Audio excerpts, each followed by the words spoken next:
ከእግር ስር መሆን ግሩም ነው። ቃልን መማር መልካም ነው። የማይጠፋ ዕድል ነው ጌታ ሆይ። ውድ ተመልካቾች እንደምን ሰነበታችሁ? ይህ በአርኬ ክርስቲያን ሚዲያ የሚተላለፍ የትምህርት ወይንም የስልጠና መርሃ ግብር ነው። አሁን የምንማረው ትምህርተ አምልኮ ነው። ከዚህ ቀደም ብለው ባለው ጊዜ ስለ ክርስቲያናዊ የቤተሰብ አስተዳደር ትምህርት ተመልክተን ነበር። በዛም ስር የጋብቻ መጽሐፍ ቅዱሳዊ መርሆች በክፍለ ትምህርት 1፣ ክፍለ ትምህርት 2 ላይ ስለ ቤተሰብ አስተዳደር ስርዓት፣ በክፍለ ትምህርት 3 ደግሞ የቤተ ክርስቲያን ኃላፊነት በትዳር ዓለም ውስጥና በመጨረሻም ክፍለ 4 ላይ የጋብቻ መሰናክሎች ምን እንደሆኑ ተመልክተን ነበር። ከእግር ስር መሆን ግሩም ነው። ቃልን መማር መልካም ነው።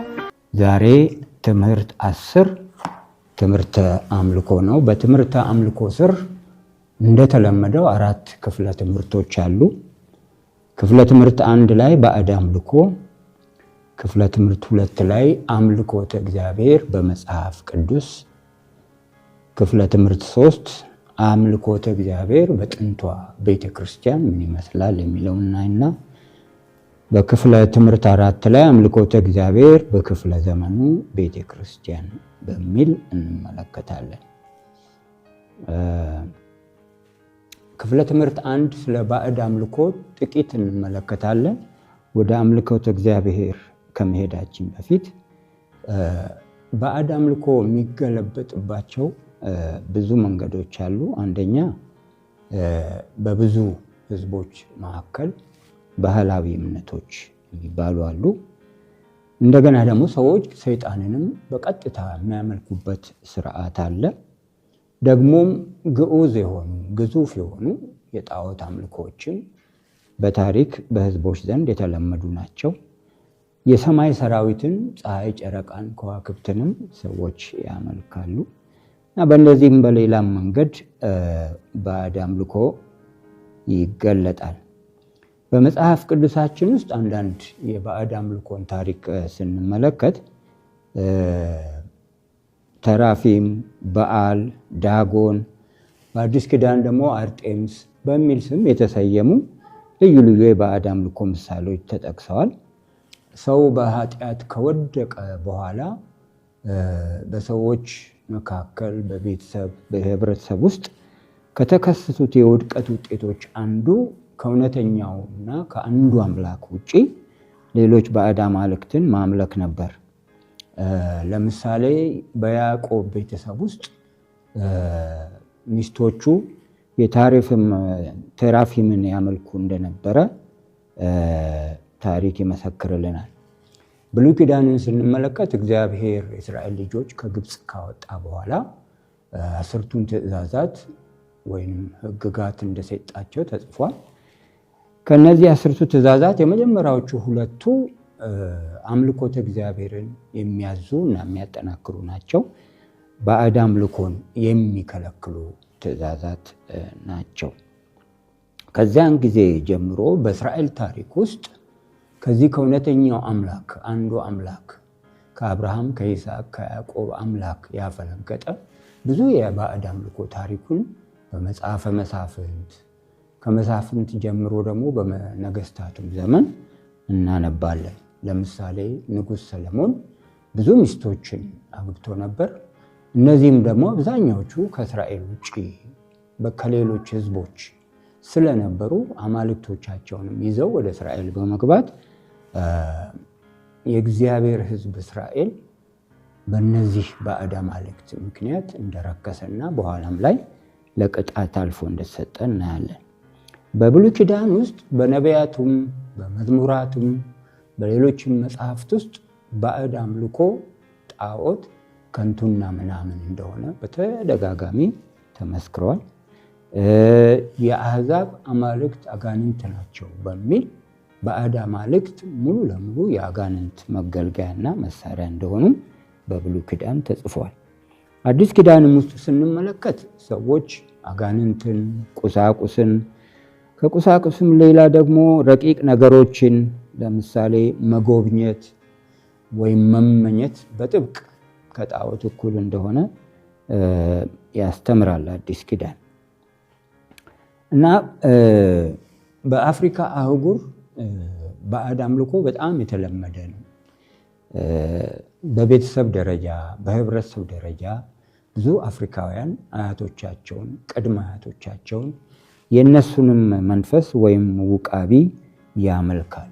ብዙ ጊዜ እናትና አባትን በማክበር ሽፋን ይሄ ይከናወናል። አንዳንድ ክርስቲያን አስተማሪዎችም ጭምር እናት አባትን አክብር የሚለውን ትእዛዝ በመደገፍ አንዳንድ ጊዜ ከባዕድ አምልኮ ጋርም የሚቀየጡበት ሁኔታ አለ እና ጥንቆላን የመሳሰሉ ሟርት፣ አስማት፣ መተት የመሳሰሉት ትምህርቶች እና ልምምዶች በአፍሪካ ውስጥ በባዕድ አምልኮ ሽፋን ይካሄዳሉ። ግን እነዚህ ሁሉ በመጽሐፍ ቅዱስ የተወገዙ የአጋንንት ስራዎች ናቸው። በሀገራችን በኢትዮጵያም ባዕድ አምልኮ የተለመደ ነው። በቅድመ ክርስትና የእባብ አምላክ ወይም የእባብ አምልኮ እንዲሁም ደግሞ ሌሎች የአራዊት አምልኮዎች ይካሄዱ ነበር። መገለጫዎቹን ብናይ ጣዖት፣ ሰይጣንን በቀጥታ ማምለክ፣ ባህላዊ እምነት የመሳሰሉት ሁሉ የባዕድ አምልኮ መገለጫዎች ናቸው። በክብረ በዓላት፣ በአንዳንድ ወሳኝ ሁነቶች ለምሳሌ በልደት፣ በቀብር ስርዓት፣ በጦርነት ጊዜ፣ በአዝመራ ጊዜ፣ በመኸር ጊዜ ብዙ ጊዜ ባህላዊ ሃይማኖቶች በባዕድ አምልኮ መልክ ይገለጣሉ። ኢትዮጵያ ውስጥ የሰይጣን አምልኮ መገለጫዎች በመጽሐፍትም በታሪክም እንደተጻፉት እና በልምድም እንደምናየው ቡዳ፣ ጥንቆላ፣ መናፍስት መጥራት፣ ንግርት፣ ኮከብ ቆጠራ፣ ሞራ ገላጭ፣ አስማት፣ አድባር፣ ዛር፣ ሙታንን መሳብ ወዘተ የመሳሰሉት የባዕድ አምልኮ መገለጫዎችና ልምምዶች ናቸው። በመሆኑም ክርስቲያኖች ባዕድ አምልኮን በምን መልክ ነው ማየት ያለባቸው? የወንጌል አማኞች ባዕድ አምልኮን በምን መልኩ ነው ማየት ያለባቸው? መፍትሄው ምንድን ነው የሚለውን ስናይ አንደኛ ሰዎች ባዕድ አምልኮን የሚከተሉት በኃጢአት ስለታወሩና ከአለማወቅ የተነሳ እንደሆነ በማወቅ መረዳት ነው። ሁለተኛ በባህላዊ እምነት ውስጥ የሚገኙ ጠቃሚና ጎጂ ሴቶችን በመለየት ጠቃሚውን ማዳበር፣ ጎጂውን ማስወገድ ደግሞ ያስፈልጋል። ለምሳሌ ያህል የአረጋውያን ምርቃት፣ የአባትና የእናት አክብሮት፣ የተፈጥሮ ሀብት እንክብካቤ የመሳሰሉት መዳበር የሚገባቸው ጠቃሚ ሴቶች ናቸው።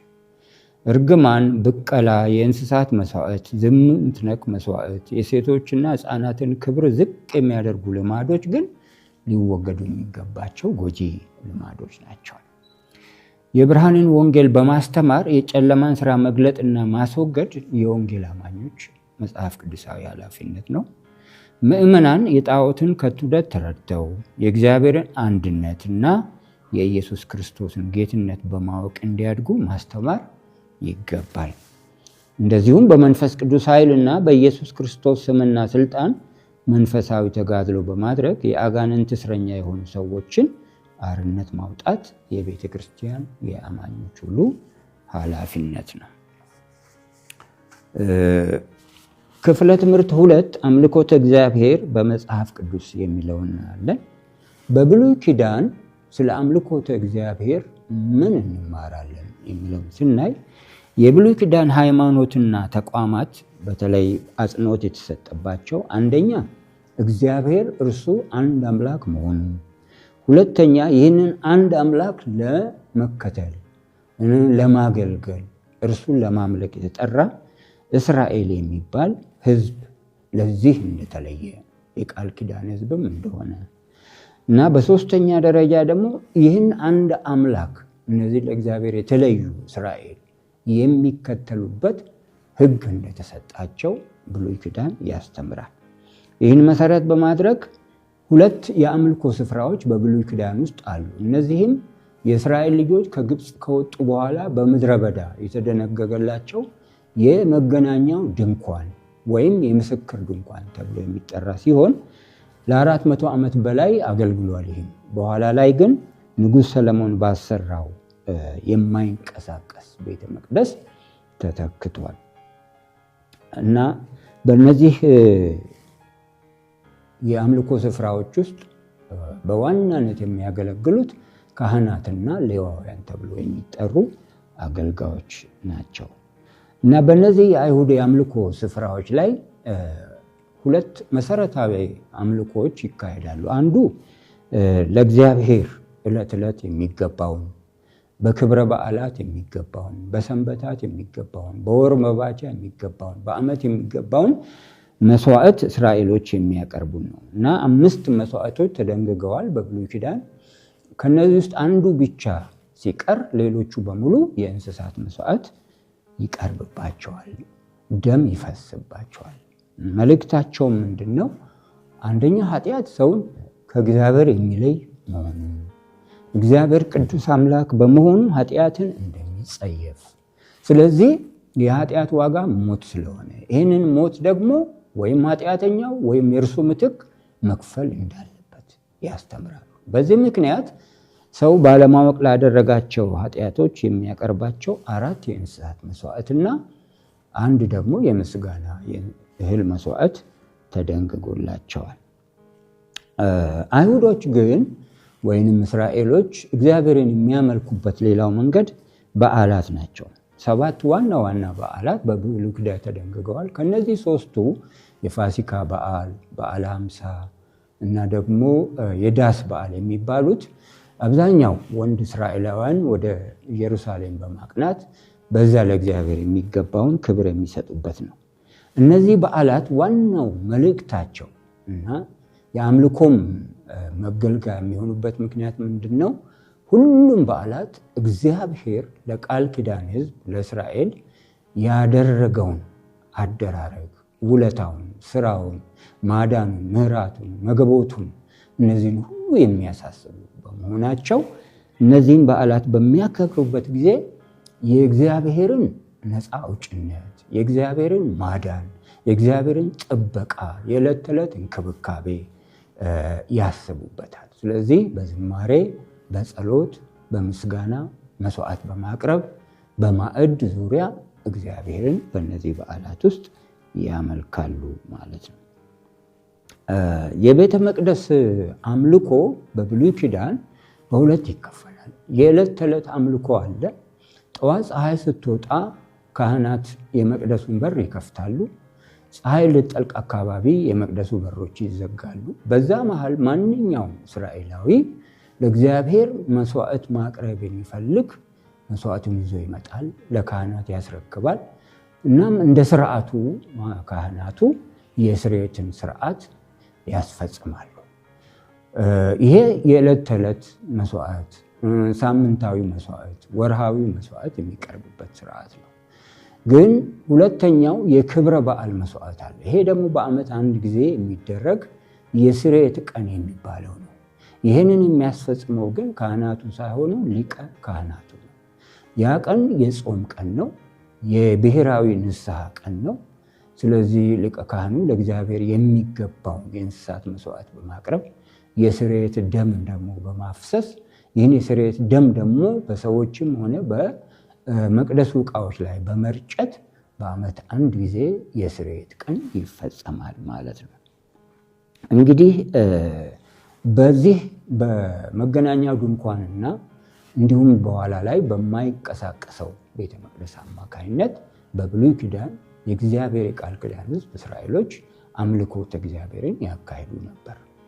በኋላ ላይ ግን በምርኮ ዘመን የተፈጠረ አንድ የአምልኮ ስፍራ አለ። እሱም ምኩራብ ይባላል። ምኩራብ ማለት መስገጃ ማለት ነው፣ መሰብሰቢያ ማለት ነው እና ይሄ በምርኮ ዘመን በባቢሎን በነበሩበት ጊዜ እንደተመሰረተ ይታመናል እና ምኩራብ የሚባለው ምንድነው?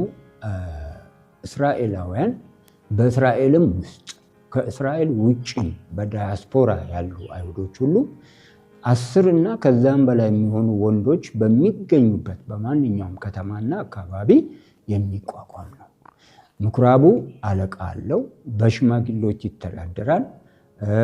የምኩራብ አለቃውም ረዳት አለው። በዚህ አይነት ምኩራቦች ዋናው ዓላማቸው አንድ የእግዚአብሔር ሕግ ይነበባቸዋል፣ ሁለት ጸሎት ይካሄድባቸዋል፣ ሶስተኛ ለአይሁድ ልጆች መሰረተ ትምህርተ ሃይማኖት የሚማሩበት የሃይማኖት ማዕከል ነው። እንዲሁም አይሁዶች ለማህበራዊ ጉዳይ የሚሰበሰቡበት ማዕከል ነው። የአምልኮ ማዕከል ነው፣ የትምህርት ማዕከል ነው። እንዲሁም ደግሞ የማህበራዊ ጉዳዮችን የሚያስፈጽሙበት ማዕከል ነው። በዚህ አይነት በአዲስ ኪዳንም በጌታችን በኢየሱስ ክርስቶስ ዘመን በመቶዎች የሚቆጠሩ ምኩራቦች በኢየሩሳሌም እና በሌሎችም የእስራኤል ከተሞች ነበሩ። እንዲሁም ደግሞ ከእስራኤል ውጭ በዲያስፖራው ነበሩ። በዚህ አይነት እግዚአብሔርን ቃሉን በመስማት ቡራኬዎችን በመቀበል የህብረት ጸሎትን በማድረግ በዚህ በምኩራብ አማካይነት እግዚአብሔርን ያመልኩት ነበር። ወደ አዲስ ኪዳን ስንመጣ አዲስ ኪዳን የሚጀምረው በጌታችን በኢየሱስ ክርስቶስ ተልእኮና አገልግሎት ነው እና በአዲስ ኪዳን አምልኮተ እግዚአብሔር ምን ይመስላል የሚለውን ስናይ የጌታችን የኢየሱስ ክርስቶስ አስተምህሮና ተመክሮ ለእኛ ትምህርት ነው። አንደኛ ጌታ ኢየሱስ ክርስቶስ እንደ ማንኛውም አይሁዳዊ ብላቴና ከልጅነቱ ጀምሮ የእግዚአብሔርን ሕግ ከወላጆቹ በመማር ዕድሜው 12 በነበረ ጊዜም ወደ ኢየሩሳሌም ቤተ መቅደስ በመሄድ አምልኮተ እግዚአብሔርን ከሕፃንነቱ ጀምሮ እንደጀመረ እንማራለን። ከዛም በኋላም ኢየሱስ ክርስቶስ ወደ ኢየሩሳሌም በመውጣት በበዓላት ይህን አምልኮተ እግዚአብሔር እንደ ማንኛውም አይሁዳዊ ይከተል እንደነበር፣ በምኩራብም እየተገኘ ይሳተፍ እንደነበር፣ እንደ ልማዱ በየሰንበታቱ ይወጣ እንደነበር፣ ያስተምርም እንደነበር መጽሐፍ ቅዱስ ይነግረናል። በግሉም ኢየሱስ ክርስቶስ ጸሎትን፣ ጾምን፣ መባ መስጠትን፣ ለተቸገሩት መርዳትን፣ እነዚህን ጥምቀትን የመሳሰሉትን ስርዓቶችን ያካሂድ ነበር እና ከሁሉም በላይ ግን እግዚአብሔር መንፈስ ነው፣ የሚሰግዱለትም በመንፈስና በእውነት ሊሰግዱለት ይገባል በሚል እግዚአብሔር በአንድ የተወሰነ ጊዜና ስፍራ የሚመለክ አምላክ ብቻ ሳይሆን በማንኛውም ጊዜ በማንኛውም ስፍራ ሊመለክ ወይም ሊሰገድለት የሚገባ ሕያው አምላክ እንደሆነ ኢየሱስ ክርስቶስ በዮሐንስ ወንጌል ምዕራፍ 4 ላይ አስተምሯልም። እሱም የራሱን ልምምድ በዛ መልኩ እናየዋለን። በክፍል ትምህርት 3 ላይ የምናየው በጥንቷ ቤተክርስቲያን አምልኮ ምን ይመስል ነበር የሚለው ነው። አምልኮ ማለት በትርጉም ደረጃ ስግደት ማለት ነው።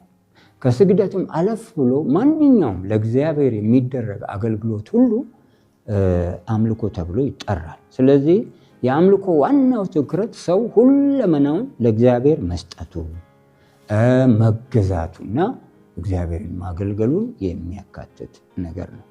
ለዚህም ዋናው አምልኮተ እግዚአብሔር የሚያስፈልግበት ምክንያት በመጽሐፍ ቅዱስ አስተምህሮ አንደኛ እግዚአብሔር ቅዱስ አምላክ ስለሆነ፣ ሕያው አምላክ ስለሆነ፣ ጻድቅ አምላክ ስለሆነ ስግደት ይገባዋል፣ አምልኮ ይገባዋል ተብሎ ስለሚታመን። ሁለተኛ ነገር እግዚአብሔር ምስጋና፣ ክብር የሚገባው አምላክ ነው። እንደ እግዚአብሔርነቱ እንደ አምላክነቱ መጠን አደረገም አላደረገም እርሱ እግዚአብሔር ስለሆነ ብቻ ምስጋና፣ ክብር ስለሚገባው መጽሐፍ ቅዱስ አምልኮተ እግዚአብሔርን ይደነግጋል። ከዚህም አልፎ ደግሞ ሰው ለምን ተፈጠረ ብለን ስናስብ እግዚአብሔር ሰውን ከፈጠረባቸው ዓላማዎች አንዱ ሰው በእግዚአብሔር መልክና አምሳል የተፈጠረ ነው። የእግዚአብሔር የሞራል ባህሪያት፣ የሥነ ምግባር ባህሪያት አሉት፣ ቅድስናን የመሳሰሉ ነገሮች። ከዚህም የተነሳ ሰው እግዚአብሔርን ለማነጋገር፣ እግዚአብሔርን ለማምለክ፣ እግዚአብሔርን ለማገልገል ከዘላለም በእግዚአብሔር ምክር፣ ሐሳብ፣ ፈቃድ ለዚህ የተፈጠረ በመሆኑ አምልኮተ እግዚአብሔር እንደሚገባ መጽሐፍ ቅዱስ ያስተምራል እና በጥንቷ ቤተ ክርስቲያን ውስጥ አምልኮተ እግዚአብሔር ምን ይመስል ነበር? ሐዋርያቱ፣ ነቢያቱ የተሰባሰቡበት በሐዋርያትና በነቢያት ትምህርት ላይ የታነጸችው የኢየሱስ ክርስቶስ ቤተ ክርስቲያን አምልኮተ እግዚአብሔሯ ምን ይመስል ነበር ብለን ስናይ ቢያንስ 8 መሰረታዊ ነገሮች ነበሯት። አንደኛ ጸሎትና ውዳሴን ለእግዚአብሔር ማቅረብ እና ይህም በግልም በቤተሰብም በህብረትም ያደርጉት ነበር። ሁለተኛ አንድ ሰው እግዚአብሔርን በጸሎት በሚያነጋግርበት ጊዜ ወይንም የቤተ ክርስቲያን መሪዎች፣ መጋቢዎች፣ ሐዋርያት፣ ነቢያት እግዚአብሔርን በሚባርኩበት ጊዜ አሜን በማለት በመስማማት እና ይሁንታን ምላሽ በመስጠት እግዚአብሔርን ያመልኩ ነበር። እንደዚሁም ደግሞ በመዝሙራትና በመንፈሳዊ ቅኔዎች መዝሙረ ዳዊት የምንለው 150 መዝሙራትን የያዘው መጽሐፍ ይዘመር ነበር በቤተ ክርስቲያን። አሁን ዜማው ባይኖረንም መዝሙራት ይዘመሩ ነበር። ከዚህ ሌላ ደግሞ በመንፈስ ቅዱስ አነሳሽነት የሚደርሷቸው ቅጽበታዊና ወቅታዊ የሆኑ ዜማዎችን በማዜም እግዚአብሔርን ያመልኩ ነበር። ልዩ ልዩ ሃይማኖት መግለጫዎችና ምስክርነቶች በቤተክርስቲያን ይካሄዳሉ። ኢየሱስ እርሱ ክርስቶስ ነው፣ ኢየሱስ ክርስቶስ ጌታ ነው የሚሉት የአዲስ ኪዳን ቀመሮች እነዚህ የሃይማኖት መገለጫዎች ናቸው እና በዚህ አይነት መሰረት በተለይ እግዚአብሔርን ያመልኩ ነበር እና ዝማሬዎቹና የሃይማኖት መግለጫዎቹ የሚያተኩሩት በኢየሱስ ክርስቶስ ላይ ነው። ኢየሱስ እሱ ሰው ሆኖ እንደመጣ በትምህርተ ሥጋዌ ላይ የሚያተኩሩ ነበሩ። ጥምቀት፣ መዝሙራት እና ስብከተ ወንጌል በተለይ በጥምቀት ጊዜ አማኞች ኢየሱስ ክርስቶስ ጌታ እንደሆነ ይመሰክሩ ነበር። እንደዚሁም ደግሞ በዝማሬውም ውስጥ እነዚህ አሉ። ወንጌል የሚሰበክበትም ጊዜ ኢየሱስ ክርስቶስ ለኃጢአታችን ሞተ፣ ተቀበረ፣ በሶስተኛውም ቀን ተነሳ የሚለው የሚቀርበው ይሄ ሁሉ ክርስቶስን ያማከለ አምልኮ ነው። የቃሉ አገልግሎት ሌላው እና ወንጌል ይሰበካል፣ የእግዚአብሔር ቃል ይሰበካል፣ የእግዚአብሔር ምክር ሁሉ ይተላለፋል። የልግስና አገልግሎት ነበር በጥንቷ ቤተክርስቲያን። መባ፣ አስራት እና እንዲሁም ደግሞ ምጽዋትን የመሳሰሉ በገንዘባቸው በሀብታቸው እግዚአብሔርን ያመልኩታል። የውሃ ጥምቀት ስርዓትም አንዱ የአምልኮ ስርዓት ነው በጥንቷ ቤተክርስቲያን። እንዲሁም የጌታ ማዕድ፣ በዚህ ማዕድ ዙሪያ ተሰብስበው ማዕዱን በመቁረስ ጌታን ሲያመልኩት በመጽሐፍ ቅዱስ እናነባለን እና በዚህ መልኩ የአምልኮተ እግዚአብሔር በጥንቷ ቤተክርስቲያን ውስጥ ይካሄድ ነበር። የውሃ ጥምቀትን ብንመለከት በብሉይ ኪዳን የመንጻት ስርዓት እንደነበረ ሁሉ በአዲስ ኪዳንም ጌታ ኢየሱስ የደነገገው የውሃ ጥምቀት ሐዋርያቱ ይህንን ይለማመዱ ነበር። በኢየሱስ ክርስቶስ ያመኑትን ሁሉ ያጠምቋቸው ነበር። በዚህ ዙሪያ ደግሞ በጌታ ማዕድ ዙሪያ ተሰብስበው ማዕድ ይቆርሳሉ። ይሄ ማዕድም መነሻው የፋሲካ በዓል የአይሁድ በዓል ሲሆን የጌታችን የኢየሱስ ክርስቶስን ሞት በማሰብ በዚህ ማዕድ ዙሪያ አዘውትረው በጥንቷ ቤተክርስቲያን ውስጥ ይሰባሰቡ እግዚአብሔርንም ያመልኩ ነበር። በዚህ መልኩ እንግዲህ በጥንቷ ቤተክርስቲያን ውስጥ በእነዚህ 8 ስርዓቶች አማካኝነት እግዚአብሔርን ያመልኩ እንደነበረ እንመለከታለን።